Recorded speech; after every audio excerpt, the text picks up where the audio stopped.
Assalamualaikum warahmatullahi wabarakatuh. Selamat datang di kelas diskusi online milenial. Saya Rangga Armina Putra sebagai pembawa acara pada kesempatan kali ini. Perkenalkan, nama saya Lailatul Fitri dari BP 1015. Perkenalkan, nama saya Arya Agus Saputra dari BP 1901071022 dari kelompok 1 Akuntansi Sektor Publik. Perkenalkan, nama saya Dian Purnamaningsih dari BP 1901071040 dari kelompok 1 Akuntansi Sektor Publik. Perkenalkan, saya Salma Ramadanti dari BP 1901071006 kelompok 1 Akuntansi Sektor Publik. Di hari ini kita akan berbicara tentang organisasi sektor publik. Apa sih organisasi sektor publik itu sendiri? Organisasi sektor publik itu adalah sebuah entitas ekonomi yang menyediakan barang dan jasa publik untuk meningkatkan kesejahteraan masyarakat dan bukan untuk mencari keuntungan finansial. Apakah itu aja? Oh tidak. Dengan tujuan untuk mensejahterakan masyarakat secara bertahap, baik dalam kebutuhan dasar dan kebutuhan lainnya, baik jasmani maupun rohani. Sekarang kita telah mendapatkan narasumber yang pas untuk menjelaskan secara singkat tentang organisasi sektor publik ini. Silakan Saudara Ulfi. Saya akan menerangkan tentang organisasi sektor publik. Baiklah, organisasi sektor publik itu sendiri adalah organisasi di mana dia menyediakan barang dan jasa untuk meningkatkan taraf hidup masyarakat dan tidak untuk mencari keuntungan finansial semata. Baiklah, organisasi sektor publik itu memiliki ciri-ciri di mana dia itu dilaksanakan tidak untuk mencari keuntungan finansial semata, kemudian kepemilikannya secara kolektif dimiliki oleh publik, dan kepemilikan dia itu tidak digambarkan secara seperti saham yang dapat diperjualbelikan. Kemudian keputusan-keputusan dari organisasi sektor publik itu sendiri itu berupa konsensus. Kita lanjut pada karakteristik dari organisasi sektor publik itu tersendiri. Baiklah, karakteristik dari organisasi sektor publik itu sendiri. Pertama, tujuannya itu adalah mensejahterakan masyarakat secara bertahap, baik dalam bentuk dasar maupun kebutuhan lain, baik secara jasmani maupun secara rohani. Kemudian aktivitas pelayanannya itu beruang lingkup pada bidang-bidang pendidikan, kesehatan, keamanan, penegakan hukum, transportasi publik, dan penyediaan pangan. Serta karakteristik selanjutnya yaitu adalah sumber biaya atau sumber dana. Sumber dananya itu berasal dari masyarakat yang diwujudkan berupa pajak dan restribusi, laba perusahaan pemerintah, pinjaman pemerintah, serta pendapatan lainnya yang tidak bertentangan dengan undang-undang. Kemudian pola pertanggungjawabannya itu pertanggungjawabannya kepada perwakilan masyarakat, yaitu berupa DPR, DPD, dan DPRD. Kemudian bagi untuk LSM, parpol, dan yayasan itu pertanggungjawabannya kepada perwakilan atau yang dituakan di organisasi tersebut. Serta kultur organisasinya itu bersifat birokratis, formal, dan berjenjang. Jadi dia susunan organisasinya itu sama dengan susunan organisasi biasanya, bersifat formal dan berjenjang. Kemudian penyusunan anggaran itu dilakukan bersama-sama dengan masyarakat. Penurunan anggaran program itu dipublikasikan kepada masyarakat untuk dikritik dan didiskusikan oleh masyarakat. Nah, nanti setelah hal tersebut dilakukan, kemudian akan disahkan oleh wakil rakyat, yaitu DPR, DPD, dan DPRD. Kemudian stakeholder ini adalah orang-orang yang berhubungan dengan organisasi tersebut. Kalau di Indonesia sendiri itu pastinya adalah masyarakat Indonesia sendiri. Kemudian para pegawai organisasi, para kreditor, investor, lembaga-lembaga internasional. Nah, di lembaga-lembaga internasional tersebut nanti itu termasuk di dalamnya itu adalah lembaga donor internasional, Bank Dunia atau IMF, kemudian Bank ASEAN Development Bank ADB, kemudian PBB, dan pemerintahan luar negeri. Perbedaan antara organisasi sektor publik dengan organisasi swasta. Antara organisasi sektor publik dan organisasi swasta itu berbeda. Perbedaannya pertama terletak pada tujuan organisasi. Tujuan organisasi sektor publik itu tujuannya non-profit motive. Artinya dia tidak bermotif pada finansial atau mencari keuntungan semata. Kemudian sedangkan sektor swasta dia bertujuan atau bermotif profit motif atau dia bertujuan untuk mencari keuntungan atau finansial.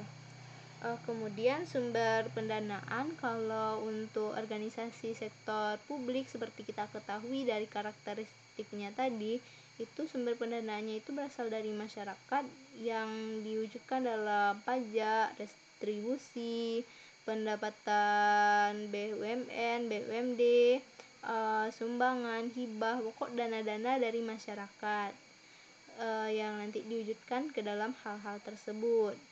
Kemudian kalau untuk sektor swasta, dia itu memiliki dua pendanaan.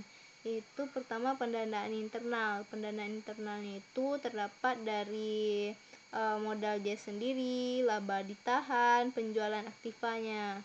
Kemudian kalau dana eksternal atau sumber dana eksternalnya itu berasal dari utang bank atau penerbitan saham. Kemudian pertanggungjawabannya. Pertanggungjawaban organisasi sektor publik itu bertanggung jawab kepada publik atau masyarakat yang diwakilkan atau diapain ke DPRD dan DPR dan DPRD. Kemudian kalau organisasi swasta itu pertanggungjawabnya pada pemegang saham atau investor.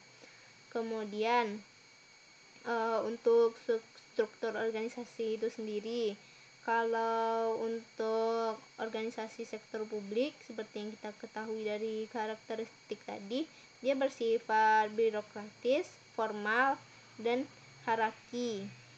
Kemudian kalau organisasi swasta itu dia bersifat fleksibel, datar, piramid, lintas fungsional, dan sebagainya. Kemudian untuk karakteristik anggaran, untuk organisasi sektor publik sendiri itu bersifat terbuka untuk publik, dimana dia nanti dia seperti yang telah kita ketahui dari karakteristik organisasi sektor publik tadi yang di anggaran, dia kan terbuka untuk publik. Setelah anggaran itu dia dibuat, dia akan diajukan kepada masyarakat, kemudian nanti dikritik dan dimusyawarahkan oleh masyarakat. Setelah disahkan, setelah disetujui baru disahkan oleh perwakilan dari masyarakat, yaitu DPR atau DPRD. Nah, kalau untuk sektor swasta itu tertutup untuk publik, jadi dia tidak ada di situ keputusan dari masyarakat atau publiknya. Kemudian dari sistem akuntansinya, kalau sistem akuntansi di organisasi sektor publik itu dia bersifat basis kas menuju akrual dan basis akrual, sedangkan pada organisasi swasta dia bersifat basis akrual. Nah, pada tujuan organisasi sektor publik itu sendiri apa? Nah, tujuan akuntansi pada organisasi sektor publik itu adalah dia pertama dia memberikan informasi yang diperlukan untuk mengelola secara tepat, efisien, dan ekonomis alokasi dana atau suatu operasi yang dipercayakan kepada organisasi tersebut. Kemudian tujuan kedua itu dia memberikan informasi yang memungkinkan bagi manajer untuk mempertanggungjawabkan pengelolaan secara efektif dan tepat program tersebut, menggunakan sumber daya dan wewenang yang memungkinkan bagi pegawai pemerintah untuk melaporkan kepada publik apa hasil dari penggunaan dana publik tersebut. Kemudian informasi-informasi ini nanti berguna untuk mempertimbangkan dalam melakukan alokasi dana. Informasi ini juga dapat digunakan untuk menentukan biaya suatu program. Jadi di sini nanti kita ketahui berapa anggaran untuk melakukan sebuah program tersebut, apakah memungkinkan program tersebut dilakukan, dan nanti informasi-informasi itu dari informasi-informasi yang kita dapatkan itu apakah program tersebut dapat dipertanggungjawabkan kepada publik setelah dilaksanakan. Ruang lingkup organisasi sektor publik itu sendiri itu berkisaran di organisasi pemerintah pusat, organisasi pemerintah daerah, organisasi parpol atau LSM. Organisasi parpol atau LSM ini dia bersifat non nasional, tapi dia bersifat di mana dia mendukung di mana dia bersifat non nasional, namun dia mendukung atau memperjuangkan kepentingan politik anggotanya. Dia tidak bersifat nasional, cuman dia mendukung hak-hak politik anggotanya. Kemudian organisasi selanjutnya adalah organisasi yayasan. Setelah itu organisasi kependidikan dan kesehatan. Nah, di organisasi kependidikan dan kesehatan ini itu dapat kita lihat contohnya dari rumah sakit, sekolah, puskesmas, kampus-kampus. Nah, hal-hal tersebut itu merupakan hasil dari organisasi sektor publik di bidang kesehatan dan pendidikan. Kemudian organisasi selanjutnya itu adalah organisasi tempat peribadatan. Jadi organisasi tempat peribadatan ini dapat kita lihat contohnya seperti masjid bagi umat muslim, gereja bagi umat Nasrani, wihara dan kelenteng. Terima kasih Saudara Alfi telah menjelaskan secara singkat kepada kita semua apa itu organisasi sektor publik dan bagaimana organisasi sektor publik itu mencapai tujuannya. Kembali ke materi kita akan beralih bertanya kepada narasumber kita yang kedua, yaitu Saudara Ari. Saudara Ari, menurut Anda, apakah contoh dari organisasi sektor publik, dan jelaskan kepada audiens yaitu tata peraturan perundang-undangannya. Baiklah, sekarang saya akan menjelaskan mengenai contoh organisasi sektor publik. Contoh organisasi sektor publik yang pertama yaitu instansi pemerintah. Instansi pemerintah meliputi dua, yaitu instansi pemerintahan pusat dan daerah. Instansi pemerintahan pusat terdiri atas kementerian. Di dalamnya meliputi Departemen Dalam Negeri, Departemen Sosial, Departemen Keuangan, dan sebagainya. Yang kedua yaitu pemerintahan daerah. Pada pemerintahan daerah ini merupakan sebuah satuan kerja perangkat daerah yang meliputi dinas pendidikan, dinas sosial, dinas kesehatan, dinas pencatatan sipil, dan sebagainya.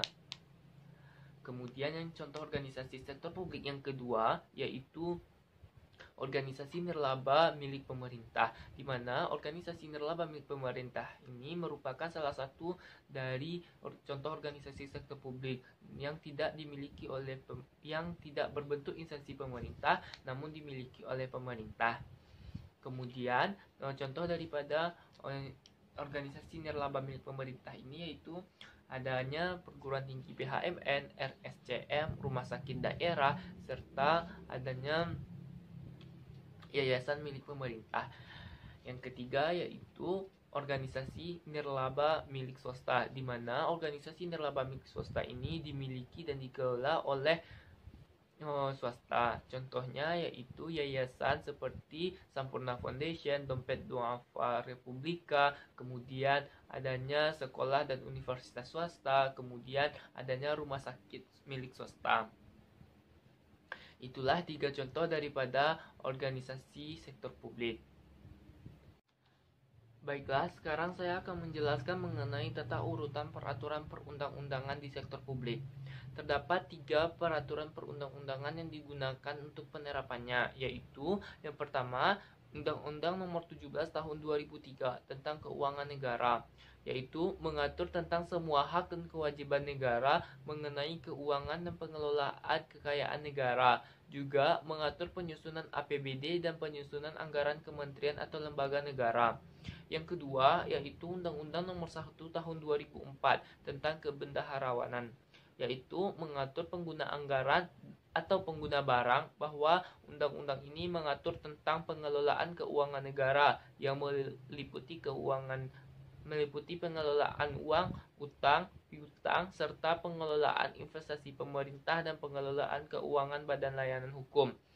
Yang ketiga, yaitu Undang-Undang Nomor 15 Tahun 2004 mengenai pemeriksaan keuangan negara, bahwa mengatur pemeriksaan, pengelolaan, dan tanggung jawab keuangan negara yang dilaksanakan oleh BPK. BPK menyampaikan laporan hasil pemeriksaan atas laporan keuangan kepada DPR dan DPD. Sedangkan laporan keuangan pemerintahan daerah disampaikan kepada DPRD. Itulah 3 tata urutan peraturan perundang-undangan di sektor publik. Baiklah, sekarang saya akan menjelaskan mengenai pemerintah sebagai organisasi sektor publik terbesar. Pemerintah sebagai organisasi sektor publik terbesar wajib mengendalikan sektor publik lainnya yang dikelola oleh organisasi non-pemerintah. Tujuan pelayanan publik secara umum adalah bagaimana mempersiapkan pelayanan publik tersebut yang dikehendaki dan dibutuhkan oleh publik, dan bagaimana menyatakan dengan tepat kepada publik mengenai pilihannya dan cara mengaksesnya yang direncanakan dan disediakan oleh pemerintah. Adapun fungsi utama daripada penyelenggaraan pemerintah yaitu yang pertama, fungsi alokasi. Fungsi alokasi ini yaitu fungsi pemerintah untuk menyediakan pelayanan dan barang-barang kebutuhan masyarakat umum secara bersama-sama dengan adil dan merata tanpa membedakan antara satu dengan yang lainnya. Yang kedua yaitu fungsi distribusi. Pada fungsi distribusi ini, fungsi pemerintah untuk meningkatkan kesejahteraan masyarakat secara merata dan proporsional demi terwujudnya pertumbuhan yang optimal. Yang ketiga yaitu fungsi stabilisasi. Pada fungsi stabilisasi ini, fungsi pemerintah untuk mengatur semua variabel ekonomi makro sehingga dapat mencapai stabilitas ekonomi secara nasional.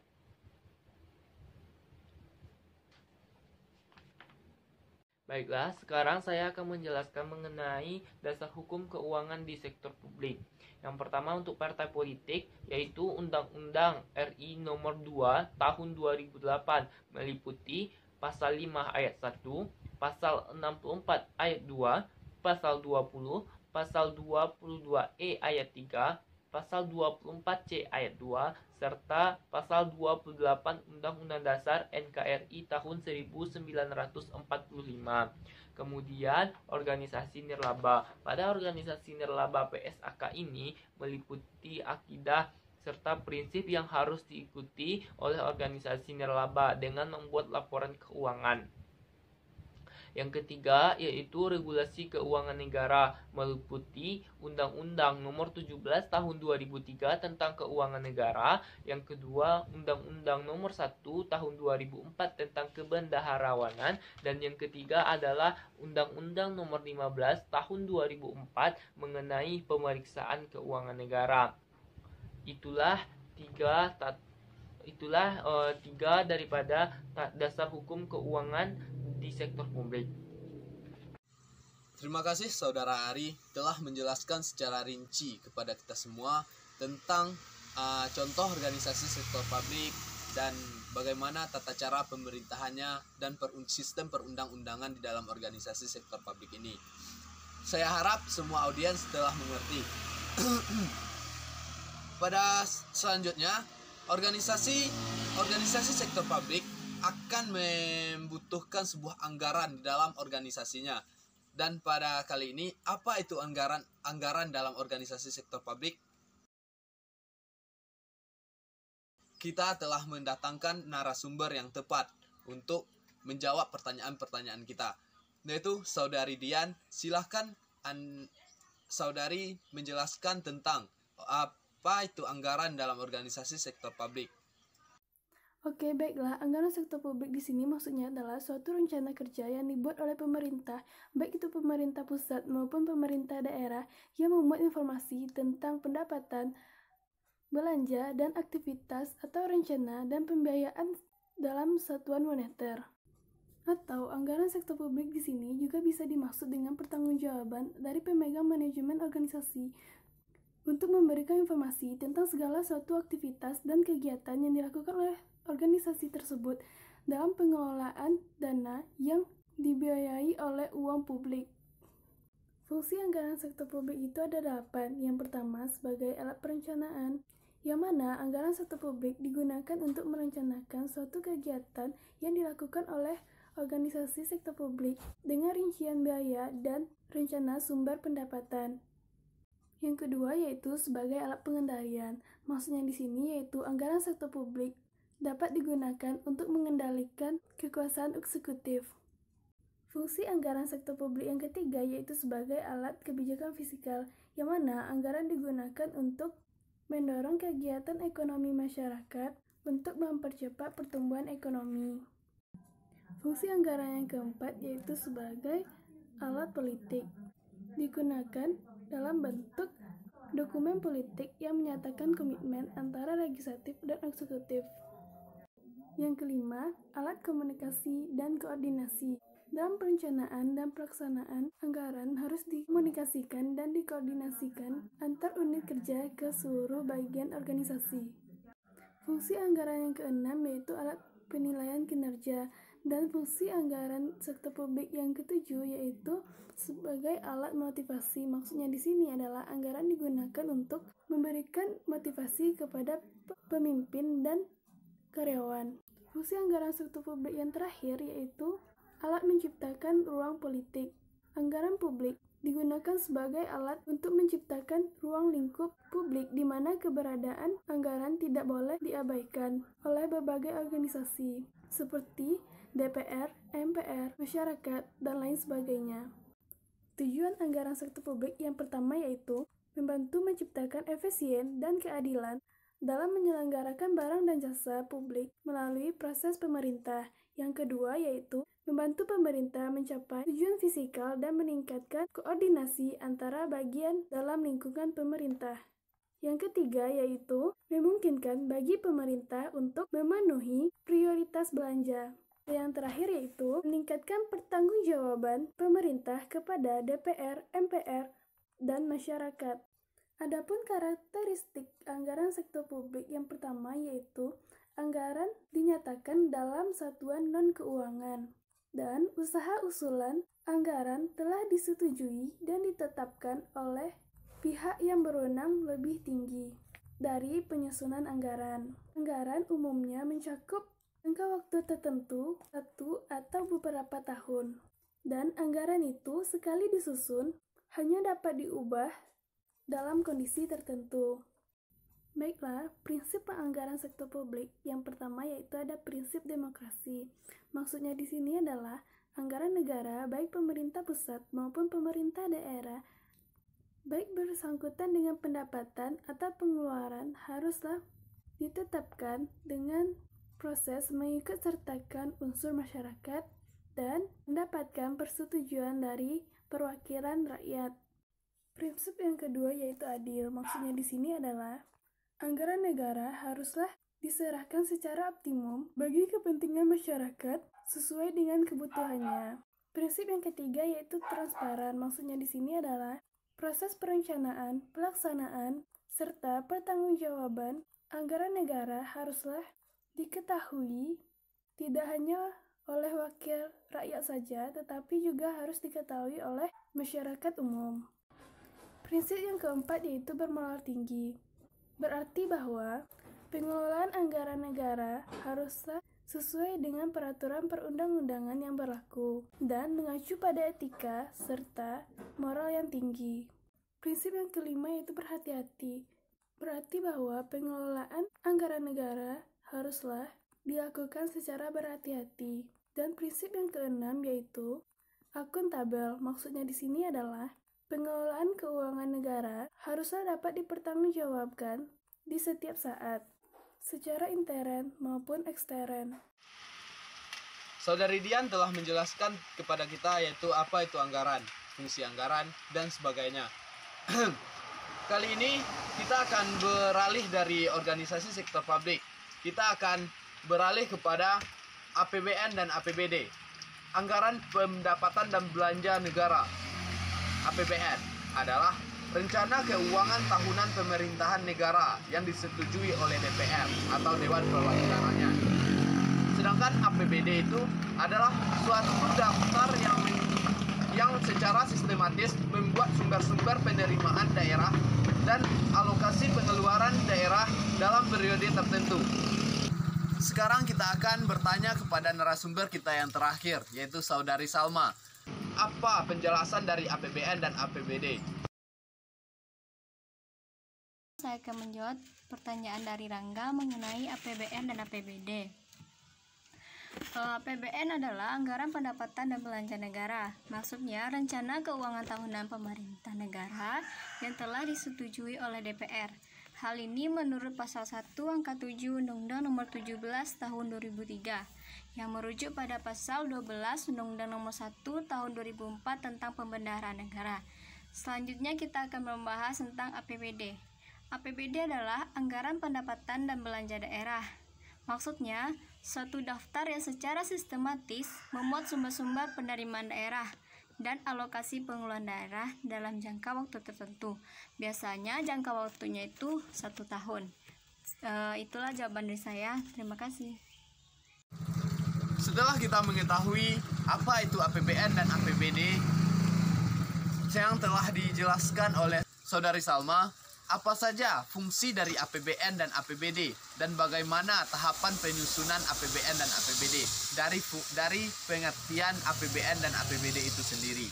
Silakan Saudara Salma. Tentang fungsi APBN dan APBD. APBN dan APBD memiliki fungsi yang sama. Yang pertama, fungsi otorisasi mengandung arti bahwa anggaran negara itu menjadi dasar untuk melaksanakan pendapatan dan belanja negara pada tahun yang bersangkutan. Yang kedua, fungsi perencanaan. Anggaran negara menjadi pedoman bagi negara untuk melaksanakan kegiatan. Yang ketiga, fungsi pengawasan. Anggaran negara itu menjadi pedoman untuk menilai apakah penyelenggaraan pemerintah negara sesuai dengan ketentuan atau belum. Yang keempat, fungsi alokasi. Mengandung arti bahwa anggaran negara harus diarahkan untuk mengurangi pengangguran dan pemborosan sumber daya. Yang kelima, fungsi distribusi. Berarti bahwa kebijakan negara itu harus memperhatikan rasa keadilan dan kepatuhan. Yang keenam, fungsi stabilisasi. Mengandung arti bahwa anggaran negara menjadi alat untuk memelihara dan mengupayakan keseimbangan fundamental perekonomian. Baiklah, saya akan menjelaskan tentang penyusunan APBN dan APBD. Yang pertama, penyusunan APBN. Langkah-langkahnya, salah satu, pemerintah menyusun RAPBN.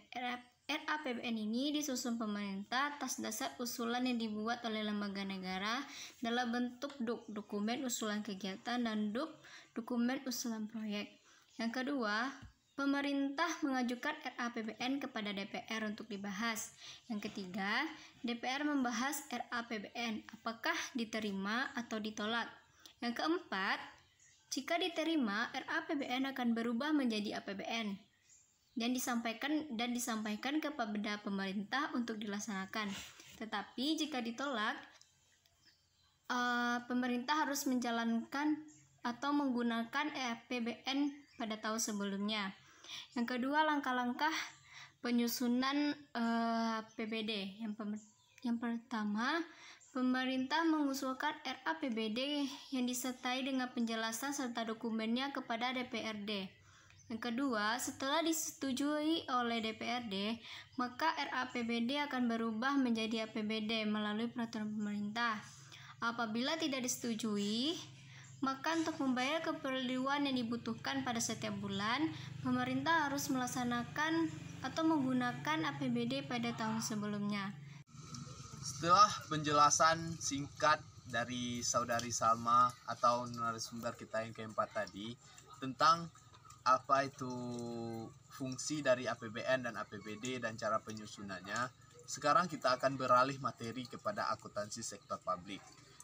Tidak lepas dari sektor publik, akuntansi sektor publik itu disebut sebagai akuntansi dana masyarakat yang diartikan sebagai mekanisme teknik dan analisis akuntansi yang diterapkan pada pengelolaan dana masyarakat. Di sini kita masih bimbang dan ragu, apa sih akuntansi sektor publik itu? Pada kesempatan kali ini kita akan lempar pertanyaan ini kepada narasumber kita yang terakhir tadi, yaitu Saudari Salma. Silakan Saudari Salma jelaskan secara rinci kepada kami semua ini tentang akuntansi sektor publik. Silakan. Setelah saya akan menjelaskan tentang definisi akuntansi sektor publik. Akuntansi sektor publik didefinisikan sebagai akuntansi dana masyarakat. Akuntansi dana masyarakat dapat diartikan sebagai mekanisme teknik dan analisis akuntansi yang diterapkan pada pengelolaan dana masyarakat. Di Indonesia sendiri, akuntansi sektor publik didefinisikan sebagai mekanisme teknik dan analisis akuntansi yang diterapkan pada pengelolaan dana masyarakat di lembaga-lembaga tinggi negara dan departemen di bawahnya, pemerintah daerah, BUMN, BUMD, LSM dan yayasan sosial, maupun pada proyek-proyek kerjasama sektor publik dan swasta. Di definisi lain, akuntansi sektor publik adalah aktivitas jasa yang terdiri dari mencatat, mengklarifikasi, dan melaporkan transaksi-transaksi ekonomi yang akhirnya akan menghasilkan suatu informasi keuangan yang dibutuhkan oleh pihak-pihak tertentu untuk mengambil suatu keputusan yang akan ditetapkan pada pengelolaan dana publik dan lembaga-lembaga tinggi negara dan departemen di bawahnya. Terima kasih, itulah pengertian dari definisi akuntansi sektor publik. Baiklah, selanjutnya kita akan membahas perbedaan akuntansi sektor publik dan akuntansi swasta. Yang pertama, kita lihat dari segi tujuan. Di akuntansi sektor publik, tujuannya itu tidak ada perhitungan laba, sedangkan di swasta adanya perhitungan laba. Yang kedua, tidak adanya penyusutan aset, sedangkan di swasta adanya penyusutan aset. Aspek pembeda yang kedua itu adalah masalah pendapatan. Kalau di sektor publik, sebagai pendapatannya diperoleh dari pemaksaan, seperti contohnya membayar pajak, sedangkan di swasta pendapatannya itu diperoleh dari pihak lain yang sukarela memberi atau membeli barang atau jasa. Aspek pembeda yang ketiga itu masalah beban. Kalau di sektor publik menggunakan istilah ekspenditur atau belanja, di mana di dalamnya termasuk dalam beban biaya, pembayaran asuran, pembayar utang, pembelian aset tetap. Sedangkan di swasta menggunakan istilah expense, biaya atau beban, di mana cangkupannya itu lebih sempit daripada ekspenditur. Aspek pembeda yang keempatnya itu masalah pengangguran. Kalau di sektor publik terdapatnya akuntansi anggaran dan terdapatnya rekening-rekening anggaran, sedangkan di swasta itu tidak terdapat akuntansi anggaran maupun rekening-rekening anggaran. Aspek pembeda yang kelima itu masalah kepemilikan. Kalau di sektor publik tidak terdapat tanda kepemilikan. Yang bertindak sebagai pemegang kebijakan adalah rakyat selaku pemegang kedaulatan yang tinggi. Sedangkan di swasta itu terdapat tanda kepemilikan yang diwujudkan dalam pemilik modal saham atau pemegang saham yang bertindak langsung sebagai selaku pemegang kebijakan di suatu perusahaan. Aspek pembeda yang keenam itu masalah basis akuntansi. Kalau di sektor publik, basis untuk pengakuan pendapatan dan beban adanya basis akrual untuk penguatan aset dan kewajiban dan likuiditas. Sedangkan di swasta, menggunakan basis akrual baik untuk pengangkutan pendapatan, beban, aset, kewajiban, dan ekuitas atau modal. Aspek pembeda yang ketujuh itu masalah sistem entry yang digunakan. Kalau di sektor publik menggunakan paralel antara single entry dan double entry. Kalau single entry itu menggunakan pencatatan pembukuan pada bendahara, sedangkan double entry pencatatan dengan komputerisasi pada sistem akuntansi pemerintah. Sedangkan kalau di swasta itu hanya menggunakan double entry dan tidak menggunakan single entry. Itulah perbedaan antara akuntansi sektor publik dan akuntansi sektor swasta. Baiklah, saya akan membahas tentang ruang lingkup akuntansi sektor publik. Yang pertama, akuntansi pemerintahan pusat, yang kedua akuntansi pemerintahan daerah, yang ketiga akuntansi partai politik, yang keempat akuntansi LSM, yang kelima akuntansi yayasan, yang keenam akuntansi pendidikan terdapat di dalamnya sekolah perguruan tinggi, yang ketujuh akuntansi kesehatan seperti rumah sakit, puskesmas, klinik, yang kedelapan akuntansi tempat peribadahan seperti masjid, gereja, wiraha, pura, dan lain-lain sebagainya. Dengan berakhirnya penjelasan narasumber kita yang terakhir tadi tentang akuntansi sektor publik, berakhirlah diskusi online kita pada hari ini. Sampai kepada puncak acara kita, saya akan membacakan kesimpulan dari diskusi online kita pada hari ini. Yang pertama yaitu organisasi sektor publik. Organisasi sektor publik sebuah entitas ekonomi yang menyediakan barang dan jasa publik untuk meningkatkan kesejahteraan masyarakat. Dengan tujuan mensejahterakan masyarakat, bukan untuk mencari keuntungan finansial. Dan pembahasan tentang penganggaran sektor publik, proses penentuan jumlah alokasi dana untuk tiap-tiap program, dan aktivitas dalam satuan moneter yang membuat aspek perencanaan, pengendalian, dan akuntabel sektor publik. Dan berlanjut kepada pembahasan kita yaitu tentang APBN dan APBD. Anggaran pendapatan belanja negara adalah rencana keuangan tahunan pemerintahan negara yang disetujui oleh DPR. Sedangkan APBD itu sendiri adalah suatu daftar yang secara sistematis membuat sumber-sumber penerimaan daerah dan alokasi pengeluaran daerah dalam periode tertentu. Dan akuntansi sektor publik. Akuntansi sektor publik itu disebut sebagai akuntansi dana masyarakat yang diartikan sebagai mekanisme teknik dan analisis akuntansi yang diterapkan kepada pengelolaan dana masyarakat.